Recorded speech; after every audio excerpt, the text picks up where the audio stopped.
안녕하세요. 언더독입니다. 오늘 소개해드릴 영상은 라이프니츠의 독서법. 철학을 잘 아시는 분들이나 수학에 관심이 있는 분들은 라이프니츠 하면 누군지 알 수가 있죠. 누구냐? 바로 미적분을 만든 사람이기도 하고 철학자이기도 해요. 그리고 그 외에도 수학, 과학, 물리학, 사회과학, 철학 등등 다방면에서 뛰어난 재능을 보였어요. 아니 어떻게 한 가지 분야에서 유명해지기도 힘든데 어떻게 이렇게 다양한 방면에서 재능을 보였을까요? 그 재능에는 바로 숨은 노력이 있었죠. 그것은 독서였어요. 그의 숨겨진 독서법을 알아보기로 합시다. 그의 독서법에 대해서 라이프니츠가 직접 한 말이 있어요. 나는 책을 구멍이 뚫릴 정도로 열심히 꿰뚫어 보았다. 잘 이해되지 않는 대목은 크게 신경 쓰지도 않고 이것저것 골라 읽으면서 전혀 뜻을 알 수 없는 곳은 뛰어넘고 읽었다. 그래서 몇 번이고 이런 읽기를 계속하여 결국 책 전체를 읽어내려 얼마 동안 시간이 지난 다음 같은 작업을 되풀이해 가면서, 그러니까 다시 책을 꺼내서 본 거죠. 이전보다 훨씬 이해가 잘 되는 것이었다. 자, 쉽게 말하자면 반복해서 읽는 반복 독서예요. 우리가 예전에 직접 겪어보지는 못했지만 서당의 그 장면을 보시면 이해가 갈 거예요. 그때 예전에 서당에서는 하늘천 따지 거무련 누루왕 이렇게 책을 봤었죠. 뭐 그 장면밖에 저도 생각은 안 나는데 어쨌든 그렇게 반복해서 달달달달 암기하려고 거의 독서를 했죠. 그런데 이 방법은 나폴레옹, 헤겔, 세종대왕 그리고 언더독 저 같은 사람도 이 방법을 쓰기 시작했어요. 우리가 학창시절에 이렇게 독서를 했었어요. 바로 교과서죠. 시험을 잘 치르기 위해서 교과서를 반복 독서를 했어요. 그러다 보니까 우리가 다 이해를 할 수 있었고 머릿속에 암기가 됐었고 몸에도 남아있게 된 거죠. 아까 전에 말씀드렸다시피 서당에서 그런 선비들도 책을 이렇게 읽었었던 거죠. 그런데 지금 우리가 성인이 돼서 지금 2021년 독서가 어떻게 되고 있죠? 다독이 위주가 되고 있죠. 서점에서 새로 나온 책을 자꾸 보려고 하죠. 제목이나 마케팅에 이 현혹이 돼서 자꾸 그렇게 보려고 하잖아요. 그래서 한번 스르르륵 읽고 넘어가잖아요. 그러다 보니까 우리가 뭐 어떤 특별한 내용이 있지 않을까 해서 보고 없네 하고 넘겨버리는 거죠. 그리고 어려운 책은 자꾸 안 보려고 하고 어려운 책은 한 번 읽는다고 해서 바로 머릿속에 들어오는 것도 아니잖아요. 그 내용에서 깨달음을 얻기도 쉽지도 않고 그러니까 자꾸 쉬운 방법 여기에 답이 있다라는 자기계발서들을 많이 읽게 되죠. 그러다 보니까 우리가 어려운 책에서는 답을 못 찾고 있는 거죠. 그런데 이렇게 한 책을 여러 번을 읽는 습관을 들이다 보면은 저자의 숨은 의도, 처음에 이 문장을 이렇게 읽었을 때는 이쪽 방향으로 이해를 했는데 자꾸 읽다 보면 내가 잘못 이해를 했구나 라는 그런 것들이 보여지기 시작해요. 그래서 저는 반복 독서를 원래 하고 있었어요. 언더독 유튜브를 만들기 위해서는 책을 저는 빠르게 한번 읽고 영상을 만든 게 아니라 저는 여러 번 책을 읽었어요. 최소한 못해도 3번씩은 읽었어요. 그러다 보니까 이 저자의 숨은 내용, 그 의도를 파악할 수 있게 되더라고요. 요즘에 보면은 독서량을 자랑하시는 분들이 많아요. 다독을 했다라는 거죠. 그런데 이런 사람들을 절대로 부러워하지 마세요. 1000권도 부럽지 않아요. 왜냐? 짧은 기간 안에 뭐 몇 년 걸렸겠죠? 근데 이 기간 2년 동안 뭐 3000권을 읽었다고 해서 별로 대단한 게 아니에요. 왜냐면 쉬운 책을 읽었다는 증거예요. 고전을 읽어보세요. 고전으로 3000권 읽으려면 이 짧은 기간으로는 절대 될 수가 없어요. 그러니까 그리고 또 자기계발서 같은 경우에는 읽어보시면 아시겠지만 반복되는 내용들이 많아요. 그러니까 다독을 많이 했다. 뭐 3000권을 읽었다. 이런 사람들은 수평적으로 지식이 넓다라는 거예요. 아는 상식이 많은 거죠. 근데 우리는 그런 방면에서도 그런 목적으로 책을 읽기도 하지만 깨달음을 얻기 위해서 책을 읽는 경우도 있어요. 그런 경우에는 이렇게 반복 독서를 하는 게 더 권장드린다라고 말씀드릴 수 있는 거예요. 무조건 다독이 나쁘다는 뜻은 아니었으니까 오해는 하지 마세요. 그래서 반복 독서는 한 권의 책을 여러 번 읽는다는 것은 고차원으로 들어가요. 수준이 높아진다라는 거죠.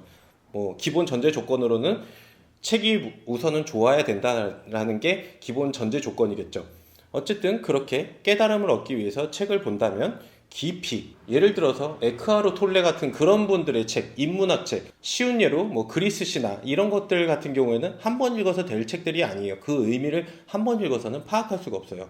그런 책들은 여러 번 반복해서 읽어야 돼요. 그렇게 됐을 때는 현재 수준보다 내가 더 고차원으로 올라갈 수가 있다. 그래서 아는 정보의 양은 많지 않지만 통찰력을 깊게 뚫고 갈 수 있는, 사물의 본질을 꿰뚫고 갈 수 있는 그런 능력이 생긴다 라고 보시면 돼요. 그리고 어떤 어려운 책들 같은 경우에는 한번 읽었을 때 이해가 가질 않아요. 뭐 쉬운 예로는 칸트의 책 같은 경우죠. 이 책도 저 같은 경우에는 세 달 동안 몇 번을 봤는지 몰라요. 이해가 안 가서 쉬운 책도 봤다가 다시 원래 칸트의 책을 봤다가 왔다 갔다 하면서 세 달을 허비하니까 그때 이해가 조금씩 가기 시작하더라고요.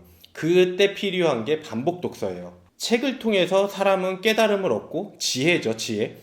지혜가 실제로 사용하는 거죠. 지식은 들어오는 것, 인풋이고 아웃풋은 결국에 지혜예요. 이런 지혜가 많은 사람들은 굳이 경험을 하지 않아도 책으로만 통해서도 다른 사람들이 어떤 실패나 어떤 이렇게 위험성 이런 것들을 굳이 겪지 않아도 미리 대처할 수 있는 사람들이 지혜로운 사람들이죠. 그런 사람들은 반복 독서가 필요하다. 그래서 그런 다른 사람들의 경험을 통해서 우리가 미리 대비할 줄도 알고 더 높은 차원에서 문제를 다른 관점에서 볼 수 있게 된다라고 보시면 돼요. 나를 객관적으로 알 수 있는 방법은 나를 뛰어넘는 방법이죠. 초월한다고 그렇게 표현을 하기도 하죠. 그러려면 나 자신을 버리고 뛰어넘어야 되는데 그럴 때가 반복 독서가 필요하다. 이런 것들이 반복 독서의 장점입니다. 그래서 지식의 양을 추구하자면 다독, 그리고 지식의 질적인 수준을 챙기자고 한다면은 반복 독서가 필요하다.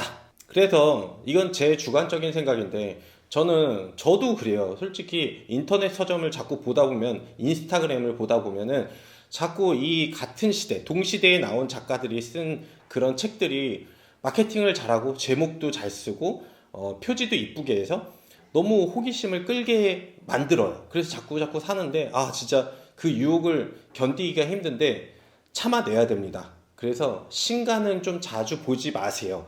그리고 고전을 자꾸 보려고 하세요.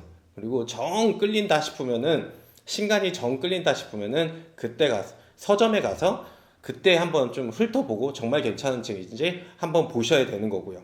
그래서 어려운 책들을 도전을 해보세요. 그리고 막힌다고 하면 그냥 쭉쭉쭉쭉 넘어가세요. 그리고 다시 보세요. 시간이 흐른 다음에 또 보고 하면 결국에 이해는 가요. 메모도 하면서 기록도 하세요. 그러면 진짜 도움이 됩니다.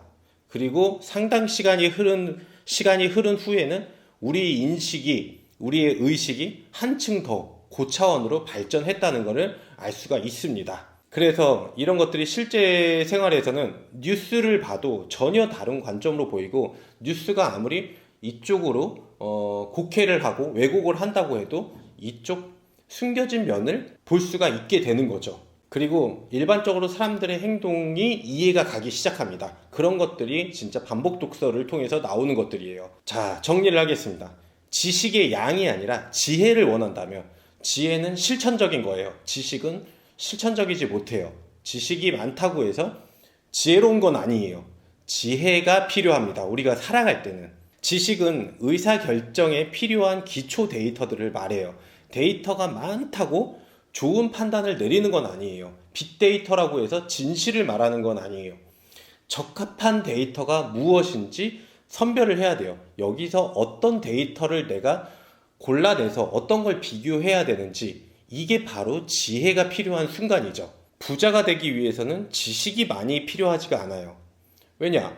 대표적인 예로 마윈을 보세요. 알리바바의 CEO. 그 사람 같은 경우에는 잘 배우지도 못했어요. 영어만 조금 했죠.